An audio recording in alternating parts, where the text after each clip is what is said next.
Commander Diane Clark wiped dust from the stone tablet and held her breath. The alien symbols glowed faintly under her touch, casting blue light across her face in the dark chamber. After 3 weeks of digging through the ruins on planet Teros EX, they had finally found something important. "Dr. Wright, I need you here now," she called into her communicator. Her voice echoed through the ancient halls.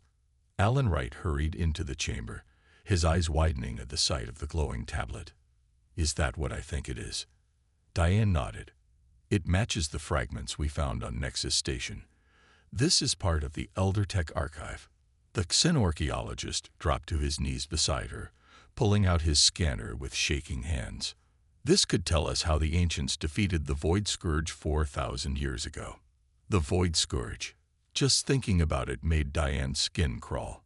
The cosmic horror had devoured 3 outer rim planets in the past month. The Galactic Federation was desperate for a solution before more worlds were lost. Alan's scanner beeped as it translated the ancient text. His face grew pale. "Commander, you need to see this." She leaned closer, reading the translation on his screen. The words made her heart race. "When darkness consumes the stars, seek the weapon that walks. The human will be our salvation." Human. Diane frowned. "Is that some kind of advanced technology?" Alan shook his head. "I don't know. But look here." He pointed to a star chart etched into the stone. "These coordinates could lead us to it." 3 days later, Diane stood before Admiral Paul Harris in the gleaming headquarters of the Galactic Federation. The old man's face was grim as he reviewed her findings. "You believe this human is a weapon that can defeat the Void Scourge?" he asked. "The ancient records suggest it helped defeat the Scourge when it last appeared," Diane replied. "Whatever it is, we need to find it." Admiral Harris nodded slowly. "The Scourge destroyed Outpost 17 yesterday. 2 million lives lost." He looked up at her with tired eyes. "I'm giving you command of our newest scout ship, the Horizon. Find this weapon, Commander." "Yes, sir." Diane saluted. "One more thing," Harris added. "I'm assigning Lieutenant Jack Miller as your executive officer." Diane's enthusiasm dimmed. Jack Miller was known throughout the fleet as a by-the-book officer who questioned unconventional missions. This would be challenging. The next morning, Diane met Jack at the spaceport. He was tall with short brown hair and a permanent frown on his face. "Commander," he said with a stiff salute, "I've reviewed the mission parameters." "And?" Diane asked. "Permission to speak freely." "Always." Jack's frown deepened. "We're chasing a myth, some ancient weapon called human that might not even exist. Meanwhile, the Void Scourge is a very real threat destroying our outposts." Diane expected this reaction. The Federation's conventional weapons have failed against the Scourge. "Sometimes myths contain truth, Lieutenant. Or they're just stories to make people feel better about things they don't understand. Either way, we have our orders." Diane walked toward the sleek silver ship waiting on the launch pad. "We leave in 2 hours. I need you to review the crew assignments." Jack nodded reluctantly and followed her.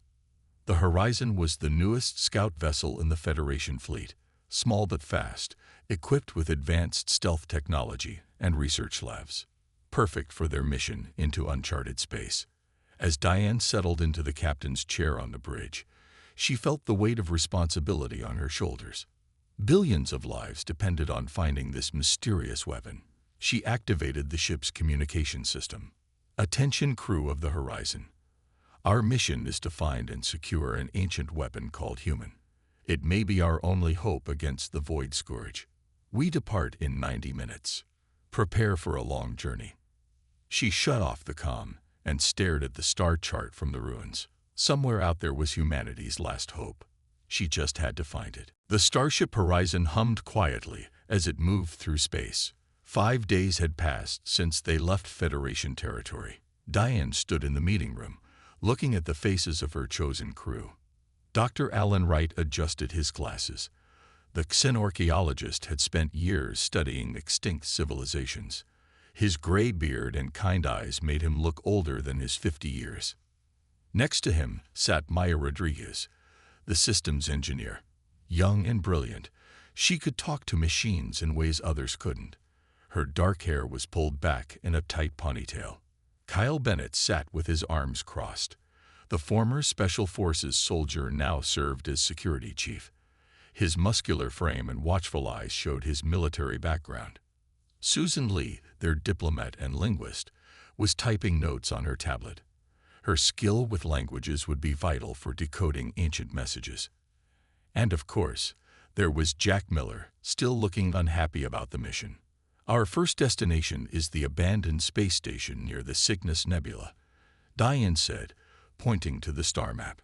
Ancient records suggest it was once a research center for studying powerful technologies.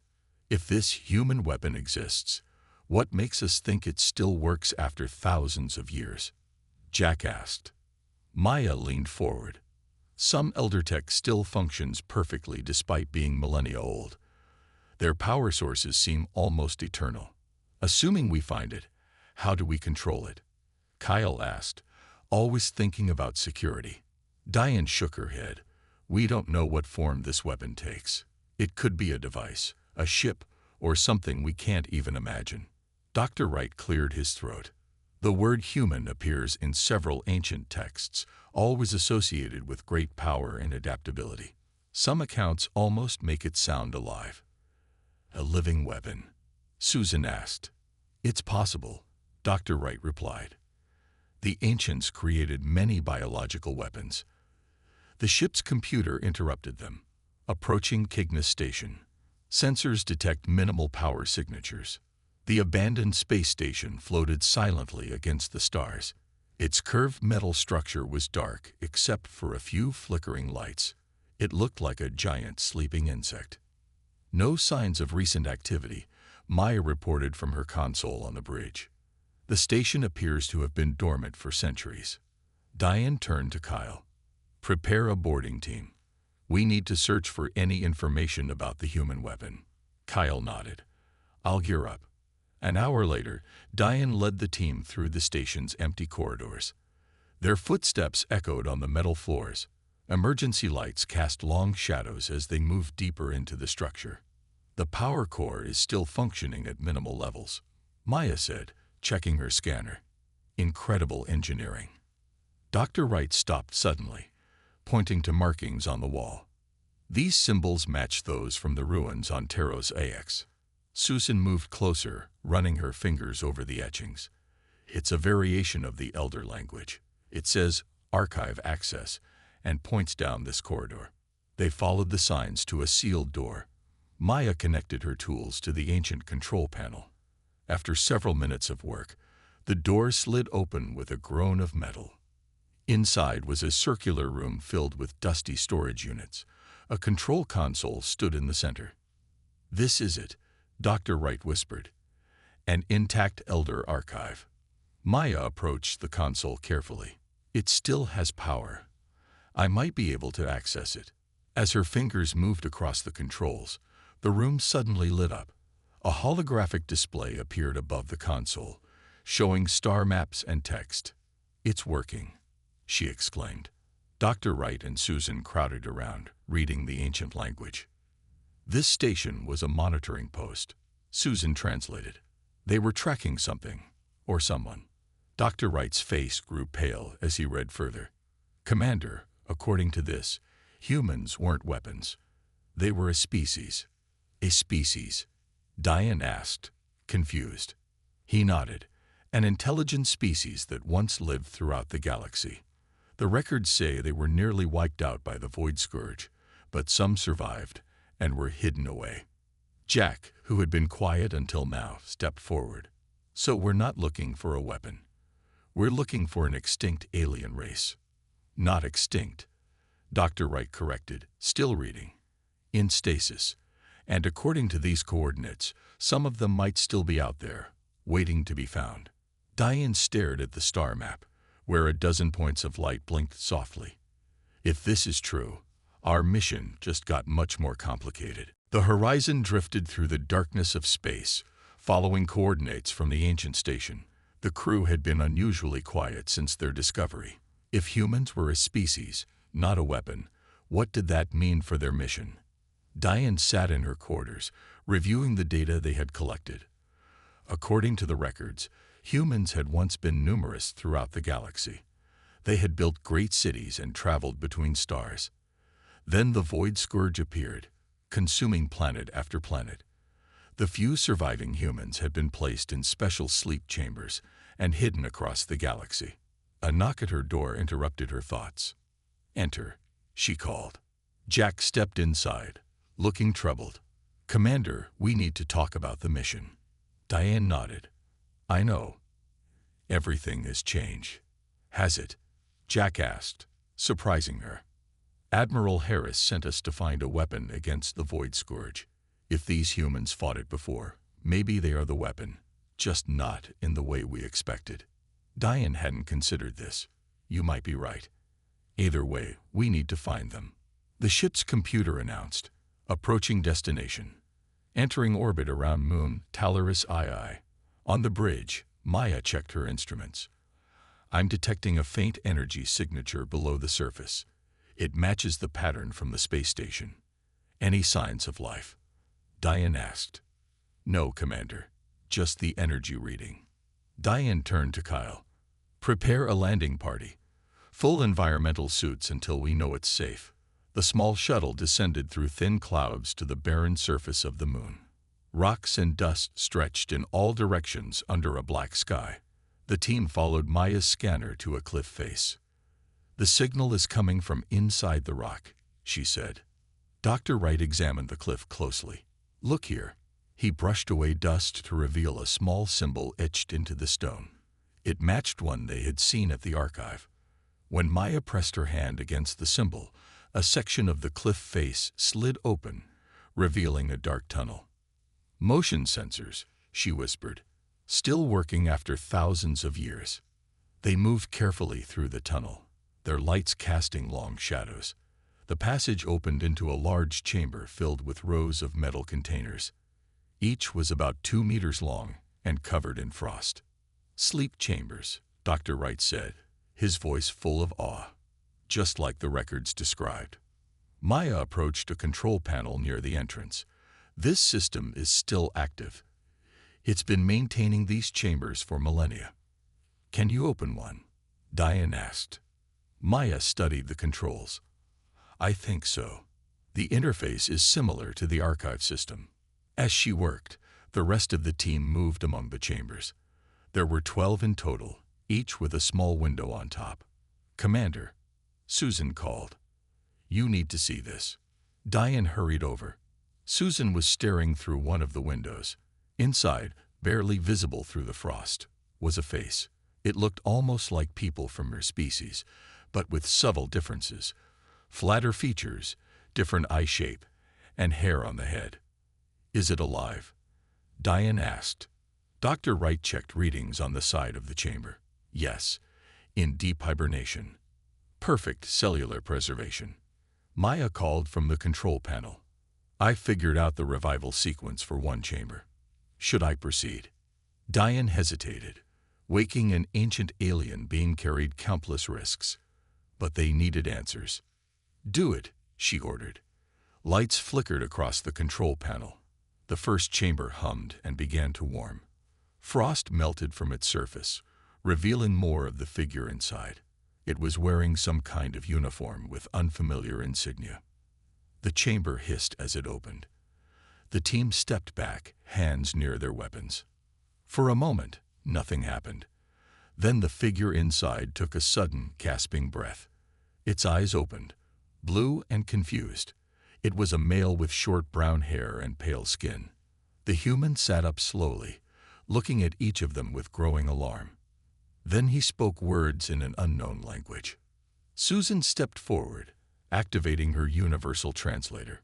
"We mean no harm," she said clearly. The device processed her words, then produced sounds in the strange language. The human's eyes widened. He responded, and the translator converted his speech. "Who are you? Where am I? How long was I asleep?" Diane stepped forward. "I am Commander Diane Clark of the Galactic Federation. You've been asleep for over 4,000 years, and we need your help." The human stared at Diane with wide eyes.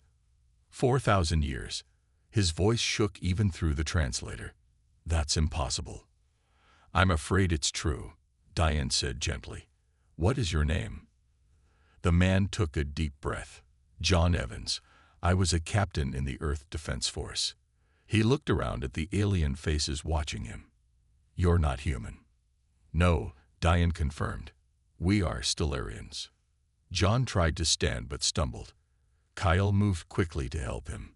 "Easy," Kyle said. "Your muscles need time to recover." John accepted the help but kept his distance. "Where are the other humans? Our colonies? Our ships?" The crew exchanged uncomfortable looks. Dr. Wright stepped forward. "Captain Evans, much has changed. Humans have been missing from the galaxy for millennia. Many believed you were just legends." John's face paled. "What about Earth, our homeworld?" Dr. Wright shook his head. "We don't know. Many star systems were lost during the war with the Void Scourge." John closed his eyes for a moment. When he opened them, they were full of determination. The Void Scourge, so it returned. He looked at the other sleep chambers. "We need to wake the others." "Are they your crew?" Susan asked. "My team. Scientists and soldiers. We were part of Project Sanctuary, an emergency plan to preserve humanity if the war was lost." Back on the horizon, John sat in the medical bay as Dr. Wright examined him. Despite his ancient age, John appeared to be in his mid-30s. His body showed signs of advanced medical care far beyond what the Federation currently possessed. "Your cellular structure is remarkable," Dr. Wright noted. "Your cells repair themselves at an accelerated rate. Standard genetic enhancement for military personnel," John explained. "All humans had some level of modification by the end." Diane entered with Jack following close behind. "Captain Evans, we've transferred the other humans to our ship. Our medical team is preparing to wake them, but we need to know more first." John nodded. "What do you want to know?" "The Void Scourge has returned. It's destroying Federation worlds. Our weapons have little effect. The ancient records called humans a weapon. Is this true?" John laughed bitterly. "We weren't weapons. We were prey. The Scourge hunted us specifically, ignored other species until we engaged them. We never knew why." "But you fought them," Jack pressed. "Successfully, at least for a time." "Yes, we found ways to hurt them. Our scientists developed technologies that could disrupt their form. But more importantly, we could adapt faster than any other species, think in ways the Scourge couldn't predict. That's why the records call you weapons," Diane realized. "Your ability to fight the Scourge made you valuable." John stood up, steadier now. "There were thousands of sanctuary sites like the one you found. Millions of humans in stasis, waiting for the day when it was safe to return." He looked at them with growing hope. "Are there others? Have you found more sites?" Diane shook her head. "You're the first. But the archive gave us coordinates to more locations." A beeping sound interrupted them. Maya's voice came over the comm system. "Commander, we're receiving an urgent message from Federation Command." In the communications room, Admiral Harris's hologram looked grim. "Commander Clark, I have disturbing news. The Void Scourge has accelerated its attacks. 3 more systems have fallen. The Federation Council is demanding results from your mission." "Admiral, we found something remarkable. Humans are real. And we've awakened one." The Admiral's eyes widened. "You've found the weapon." "Not exactly. Humans are a species, not a device. But they fought the Scourge before and may know how to defeat it. Bring what you found to Federation headquarters immediately. We're running out of time." After the Admiral's image faded, John turned to Diane. "The Scourge moves faster once it starts feeding. You need to wake the rest of my team. We have weapons designs and battle strategies stored in our neural implants, and we need to find more sanctuary sites quickly." Diane nodded. "Maya, set course for the next set of coordinates. Jack, Prepare to wake the remaining humans. She looked at John. Captain Evans, I need everything you know about fighting the Void Scourge. John's face was solemn. Commander Clark, the most important thing to understand is this. The Void Scourge isn't just a destructive force. It's intelligent. And it remembers us. The Horizon's medical bay buzzed with activity as the crew worked to revive the remaining humans from stasis. John Evans stood nearby, watching anxiously as each chamber opened. Lisa Martinez was the next to wake.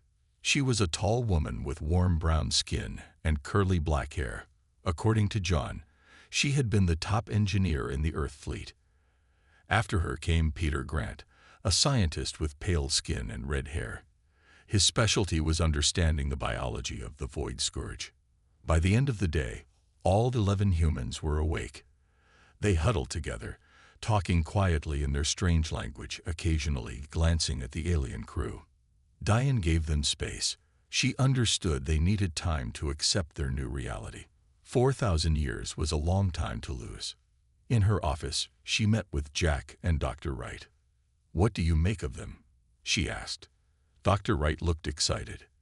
"They're fascinating. Their bodies show signs of engineering far beyond our medical science. Enhanced strength, improved healing, resistance to radiation. Are they dangerous?" Jack asked. "They're soldiers and scientists from a desperate war," Diane said. "Of course they're dangerous. But right now, they may be our only hope." The ship's alarm suddenly blared. "Commander, to the bridge." Maya's voice called through the comm. On the bridge, Maya pointed to the scanner. "We're being followed. Federation ship, heavy cruiser class. It's the Valiant under Vice Admiral Greg Peters." Diane frowned. "We weren't supposed to rendezvous with any other ships." The communication screen lit up showing a stern-faced man with gray hair and a decorated uniform. "Commander Clark," Vice Admiral Peters said, "I've been sent to assist with your mission. Prepare for docking." "Sir, we're en route to the next coordinates. Admiral Harris ordered us." "Admiral Harris has been relieved of command," Peters interrupted. "The situation with the Void Scourge has escalated. I have direct orders from the Federation Council to take custody of any weapons you've discovered." The screen went dark. "I don't like this," Jack said, surprising Diane. "Why would they remove Admiral Harris?" Before she could answer, John Evans entered the bridge with Lisa and Peter. "Your ship is being followed," John said. Diane nodded. "Vice Admiral Peters wants to take custody of you and your people." Lisa stepped forward. "That would be a mistake. We need to find more sanctuary sites. Our strength is in our numbers." "He called you weapons," Diane noted. Peter's eyes narrowed. "Then he doesn't understand what's happening. The Void Scourge isn't just attacking random planets. It's looking for us. For humans." "Why?" Diane asked. "Because we heard it last time," John explained. "We found its weakness. The Scourge is a unified consciousness spread across many forms. It thinks as one being. But humans," he tapped his head, "we think differently, unpredictably. Our strategies confused it. That's why it targeted your species," Dr. Wright realized. John nodded. "We were the only real threat it faced." The ship shuddered as the Valiant locked docking clamps onto the horizon. "They're boarding," Maya reported. John looked at his fellow humans, then at Diane. "Commander, you need to decide quickly. If your Vice Admiral takes us to your Federation headquarters, we'll be studied, separated, maybe never allowed to find the other sanctuaries." "What's the alternative?" Diane asked. "Trust us," Lisa said. "Let us help you upgrade your ship's engines. We can outrun the Valiant, find more humans, and build a real force against the Scourge." "That would be mutiny," Jack pointed out. "Yes," Diane agreed, "but it might also save the galaxy." She looked at her officers. "This isn't a democracy, but I want your opinions." Dr. Wright spoke first. "These humans know more about the enemy than we do. I say we trust them." Maya nodded. "I've seen their tech. It's incredible. They could definitely improve our engines." Kyle shrugged.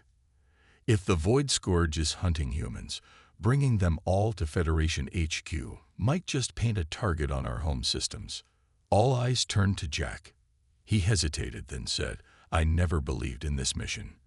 But now I believe in them. I say we go. Diane nodded. Lisa, how quickly can you upgrade our engines? With your engineer's help. 2 hours. Do it. We have until Vice Admiral Peters breaks through our airlock. Diane straightened her uniform. I'll stall him as long as I can. Diane stood at the airlock, her uniform perfectly straight, as Vice Admiral Peters and 6 armed guards boarded the horizon. The Vice Admiral was tall with cold eyes that seemed to look through her rather than at her. Commander Clark, he said with a thin smile, I trust you have the weapons secured. Sir, there's been a misunderstanding, Diane explained. The humans aren't weapons in the traditional sense. They're people with knowledge that could help us fight the Void Scourge. Peters frowned. Humans? You mean the ancient species mentioned in the legends? Yes, sir. We found 12 of them in stasis and revived them. The Vice Admiral's expression changed slightly. Something like hunger flashed in his eyes. Take me to them immediately. They're recovering from stasis, sir. Our doctor says they need more time before. Now, Commander. His tone left no room for argument. Diane led Peters and his guards through the ship, moving as slowly as she dared. She needed to buy time for Lisa and Maya to finish the engine upgrades. In the common area, they found John and 3 other humans sitting together. John stood when they entered. Vice Admiral Peters, this is Captain John Evans of the Earth Defense Force, Diane said. Peters stared at John with intense interest. Remarkable. A living human. John nodded stiffly. Vice Admiral. Where are the others? Peters demanded. Medical checks, Diane said quickly. Standard procedure after long-term stasis. Peters turned to his guards. Search the ship. Find the rest. 2 guards left immediately. John took a step forward. Sir, we need to locate more human sanctuary sites. There could be thousands of us still in stasis. We fought the Void Scourge before. And we can do it again.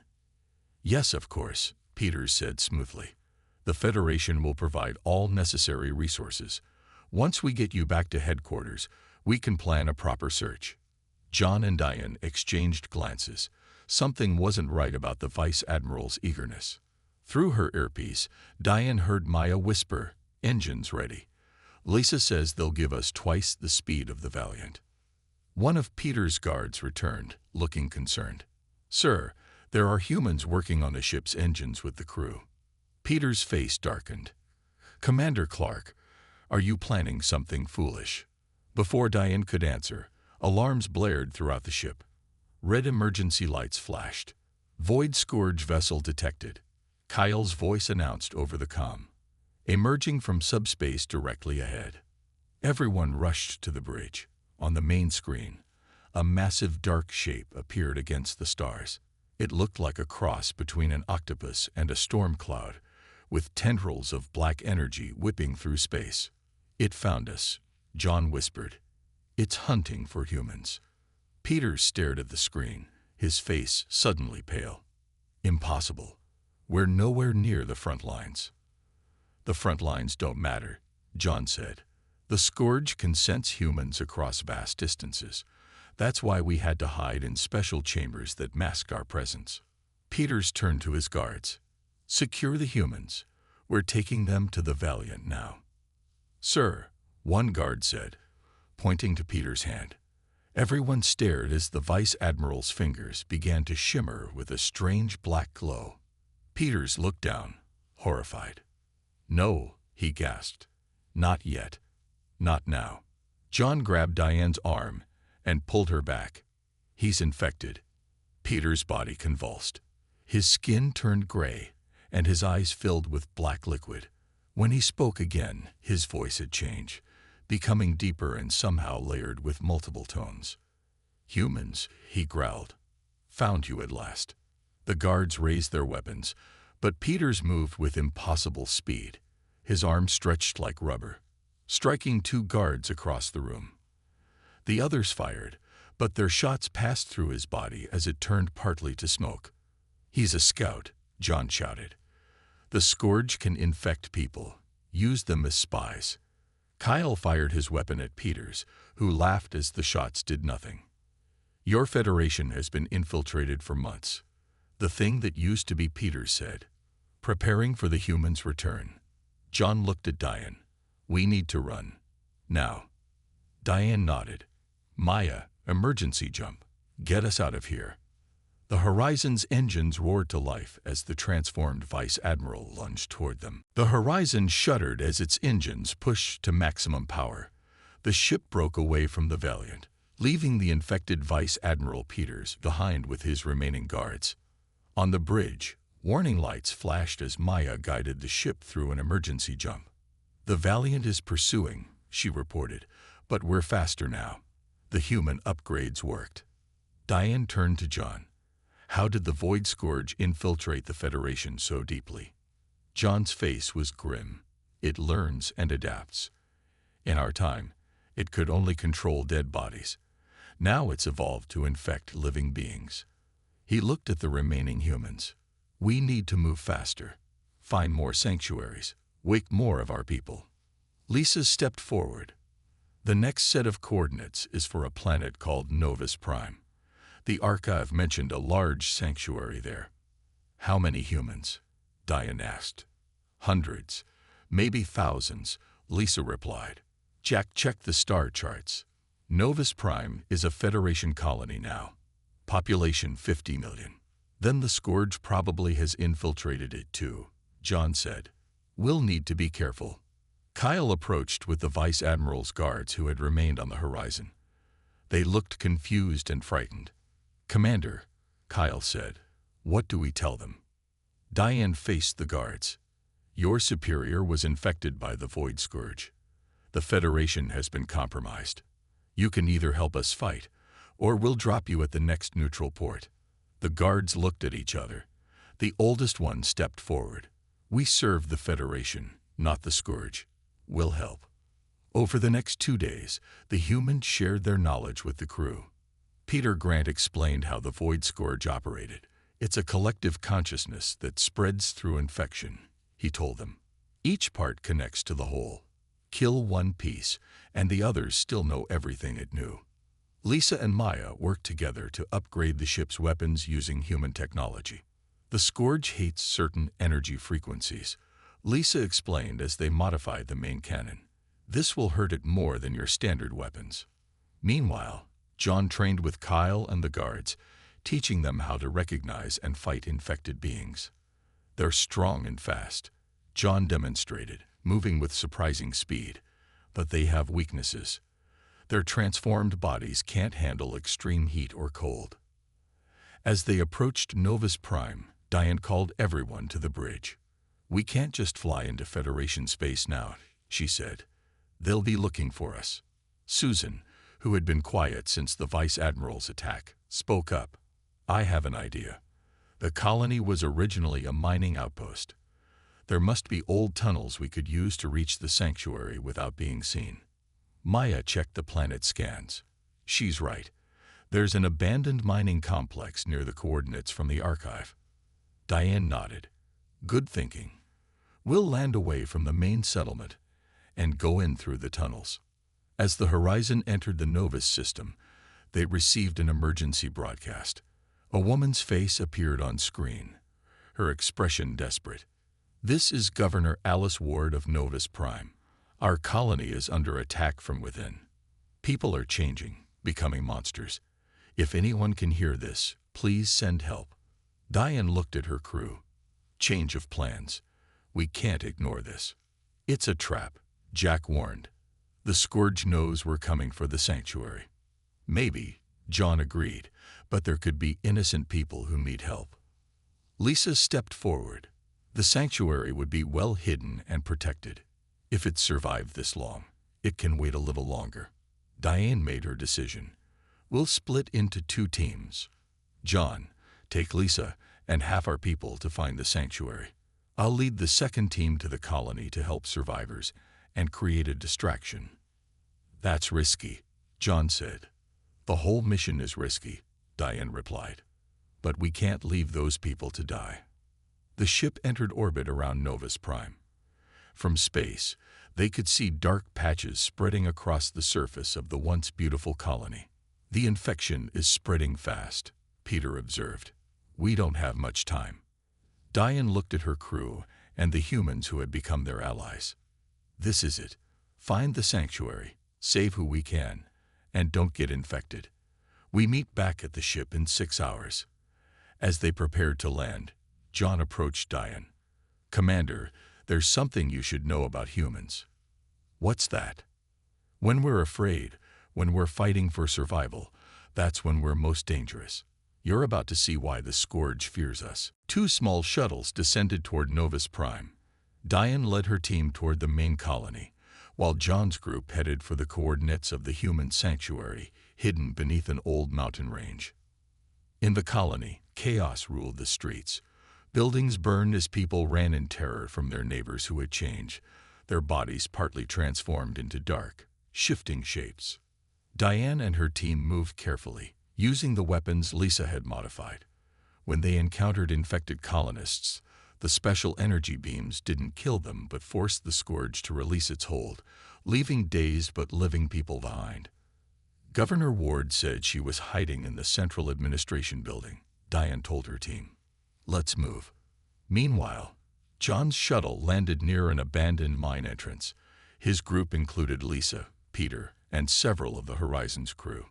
The sanctuary should be deep underground, Lisa said, checking an old device she brought from her stasis pod.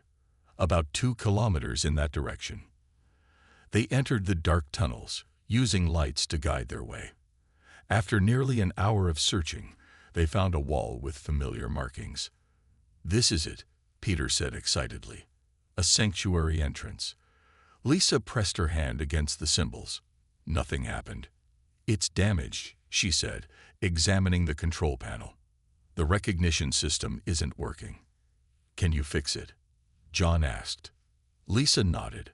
I think so, but it will take time.